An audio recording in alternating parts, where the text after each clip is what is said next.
Bom, e o secretário de Desenvolvimento Rural do Estado, Francisco Lima, está aqui conosco no estúdio do Jornal do Piauí. Ele está voltando para a Assembleia Legislativa depois da missão na Secretaria de Desenvolvimento Rural. Deputado, secretário Francisco Lima, boa tarde, seja bem-vindo aqui ao Jornal do Piauí. Boa tarde, Joelson, boa tarde, Elivaldo. Dizer que é um prazer estar aqui mais uma vez com vocês. O governador Wellington Dias tem a intenção de anunciar já no dia 2 todos os substitutos dos secretários, como é o caso do senhor. O senhor já é possível dizer quem será o substituto na SDR? Não, quem cabe anunciar é o governador.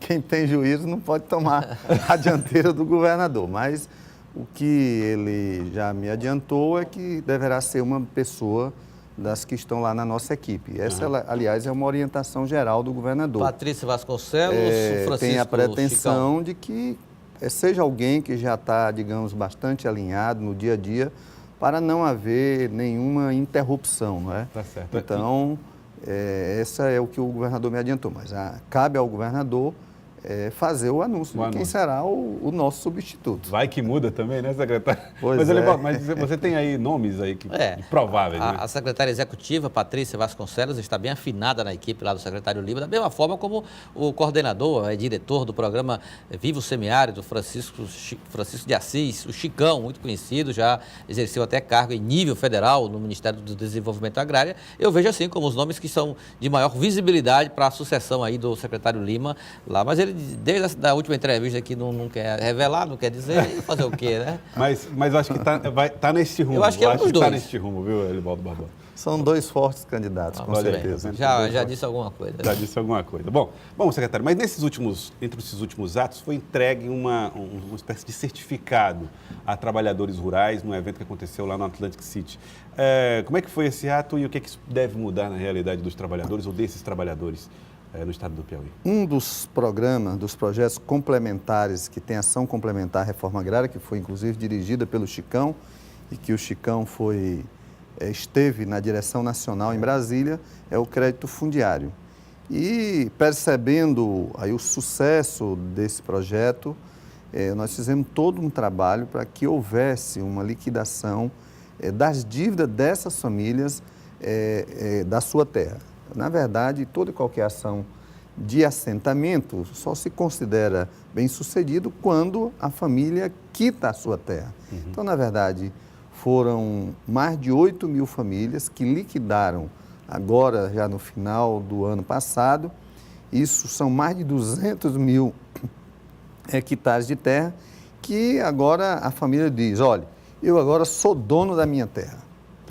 Então, isso dá a eles esse direito. Agora, o senhor está voltando para a Assembleia Legislativa no momento em que o governador Wellington Dias tem pedido aos seus aliados fidelidade, firmeza na defesa dos projetos do governo e até para assumir e contestar versões que serão apresentadas pela oposição. O ano de 2018 é um ano de dificuldade nesse sentido, secretário? Não, eu acho que é um ano de desafio, como foi 2017, não é? Essa situação econômica mais geral do Brasil, ela exige dos estados mais experiência, mais firmeza, e não é só do executivo, ela exige também do legislativo, não é? Por que o governador recorre, por exemplo, a essas operações de crédito? Porque as receitas do estado, assim como a do governo federal, ela caiu, então o estado tem que recorrer, é assim na vida da gente.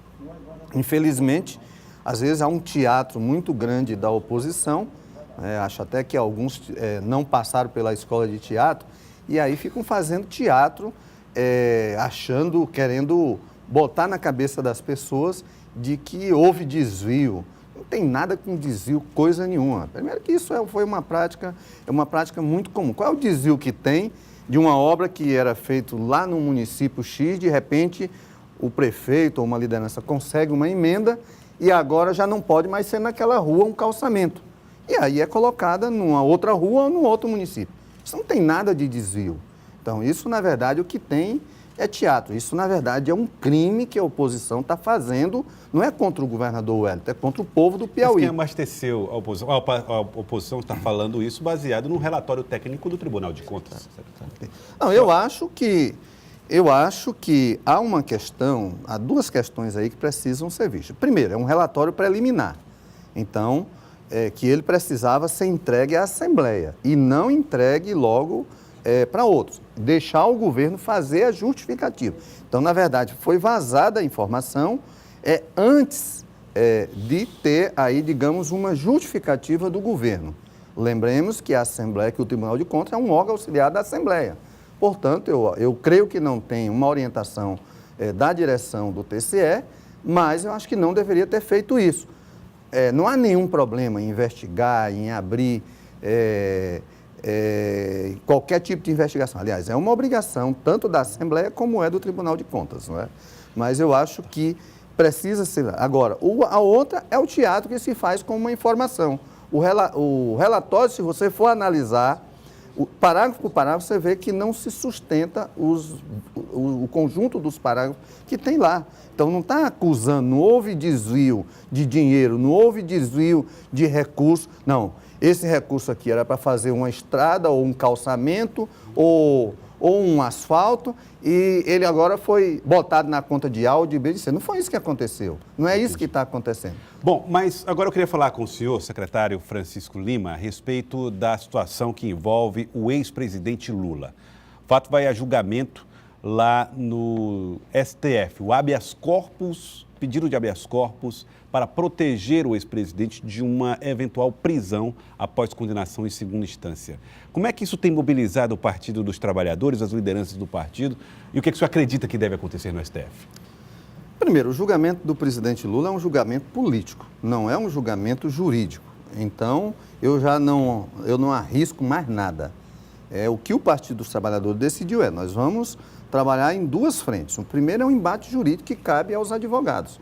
A todas as instâncias fazer o enfrentamento e mostrar que juridicamente não tem sustentação. A Constituição é clara, só pode ser, digamos, condenado, ter a pena máxima, que no caso aí seria a prisão, quando julgado em última instância. Então, esse é o fato, isso é o que a lei estabelece, não é?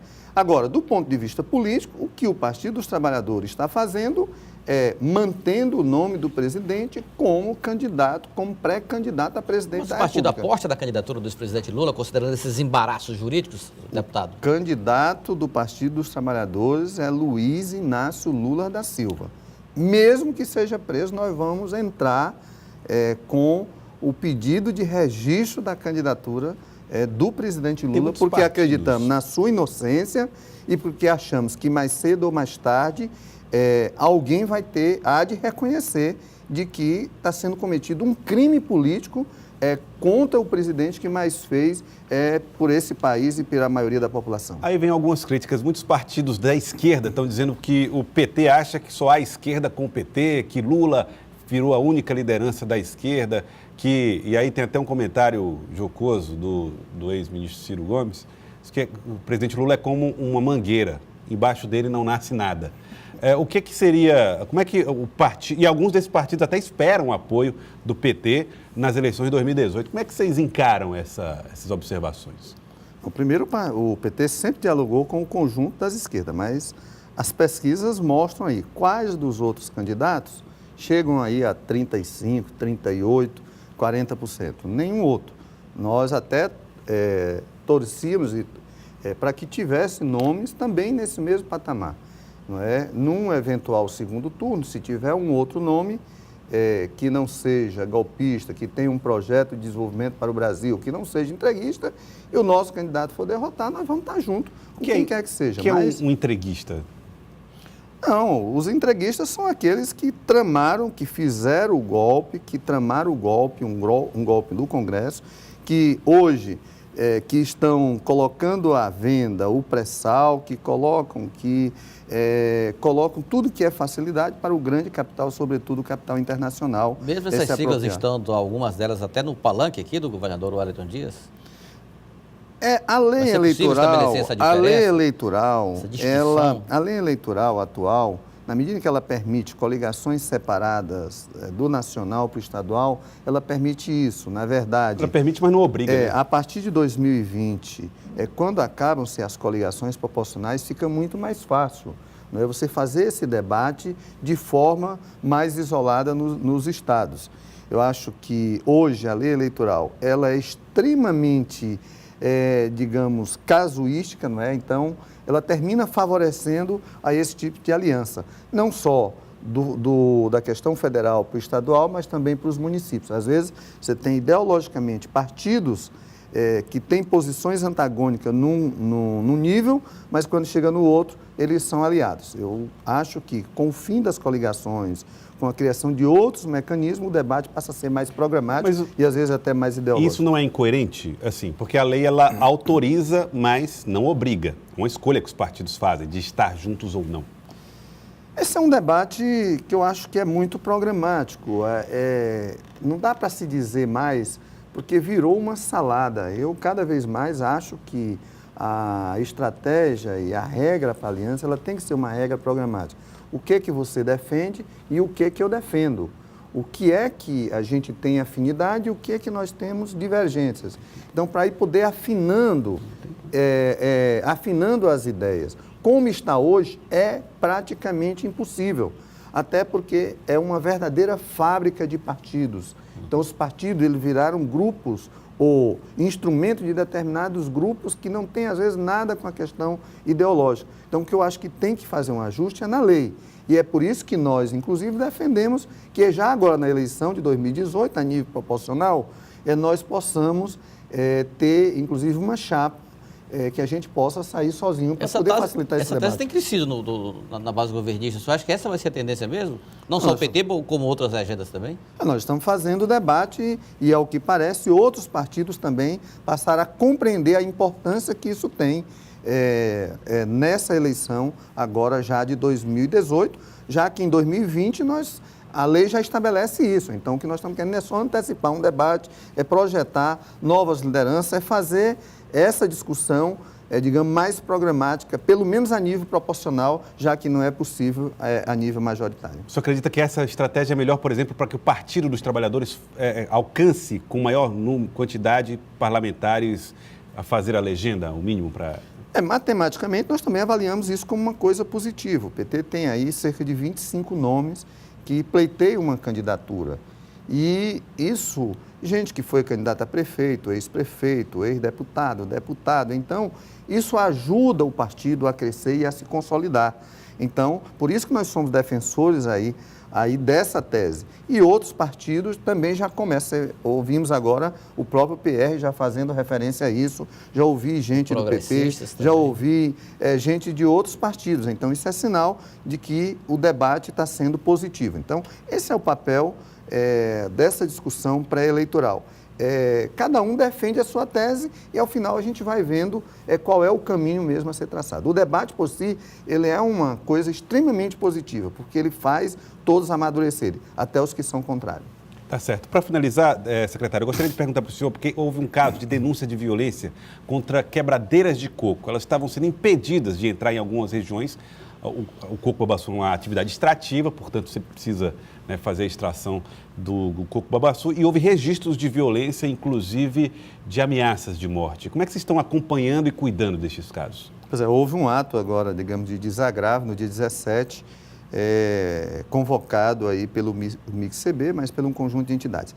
Essa área, ela é uma área antiga de conflito. Depois ela virou um assentamento do crédito fundiário, ainda na primeira gestão. Fica onde a região? Fica lá na região dos Cocais, mais precisamente no município de São João do Arraial, que é minha terra natal. Então, esse é um conflito antigo, mesmo tendo se tornado um assentamento, e um grupo de famílias resolveu se juntar para recuperar uma guarda que havia sido desobstruída, não foi nem pelo proprietário, foi por um morador próximo, né? E aí houve pelo que se ouviu falar, e os depoimentos, houve exatamente uma tentativa de agressão para a coordenadora nacional do Movimento Interestadual das Quebradeiras de Coco-Babaçu, que é dessa região, que é a Francisca Nascimento. Então, na verdade, ela já é neta das famílias que começaram o conflito lá atrás. Então, imagine como é. Nesse tempo de intolerância e de ódio, e às vezes as pessoas começam a achar que tudo podem fazer novamente. A gente teve um período de muita violência, principalmente no campo, né? A violência contra as mulheres, violência contra os mais pobres. Então, o que a gente tem percebido é exatamente um aumento, é um indício de que está havendo um aumento novamente dessa situação.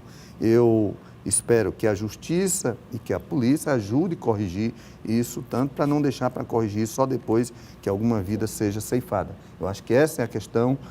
A democracia ela serve para isso, todos têm direito, mas vamos tratar isso judicialmente. Quem se sentir lesado ou quem se sentir prejudicado, comece a tratar para não deixar ceifar nenhuma vida, nem da Francisca, nem de ninguém. Outra questão ligada à sua área de atuação, deputado, secretário, foi levantada na Assembleia Legislativa. A oposição questiona, por exemplo, ou manifesta preocupação em relação ao acesso de agricultores familiares a sementes. O governo lançou um programa de distribuição de sementes, mas parlamentares da oposição questionam que elas não estão chegando e quem realmente precisa. Como é que está essa situação, essa ação governamental, que coincidentemente é sob a sua responsabilidade? A oposição sempre quer encontrar alguma coisa para questionar, não é? E é o papel dela, a boa oposição, que tem que ser feita com responsabilidade. Nós moralizamos o programa de distribuição de sementes e mudas no estado do Piauí. Primeiro, por determinação do governador, chega aos 224 municípios. E a meta é atingir 30% das famílias que são beneficiárias. Qual é o critério? É que elas sejam portadoras de DAP, que é a Declaração de Aptidão ao PRONAF, se ela não tiver DAP, mas que ela tenha acesso a algum programa social, não é? E que ela tenha residência fixa lá no município. Então, no caso de sementes, tem uma comissão constituída por um representante dos sindicatos trabalhadores rurais, o representante da Secretaria Municipal de Agricultura, isso acertado com a PPM, e também do EMATER. E eles são responsáveis pelo cadastramento, pelo acompanhamento. E aquele município que não prestar conta com a relação nominal de todo mundo que recebeu, não receberá no ano seguinte. Teve município esse ano que ficou sem receber por conta disso. As mudas, é feito um pré-cadastro pelo EMATER, também sob a coordenação dessa... E só receberá quem tiver cadastrado lá. E nós ainda fazemos uma supervisão de entre 5% e 10% das famílias que recebem. Os técnicos do EMATER fazem isso com GPS, com tudo. Então, nós moralizamos isso. Então, quem não lembra das denúncias de que o governo comprava semente, comprava muda e não chegava? É claro, o ano passado teve um problema na safra 2016, 2017. A semente chegou no final de novembro. As chuvas só vieram acontecer já em janeiro e, principalmente aqui para o norte, tivemos muito problema porque o milho perdeu o vigor de germinação.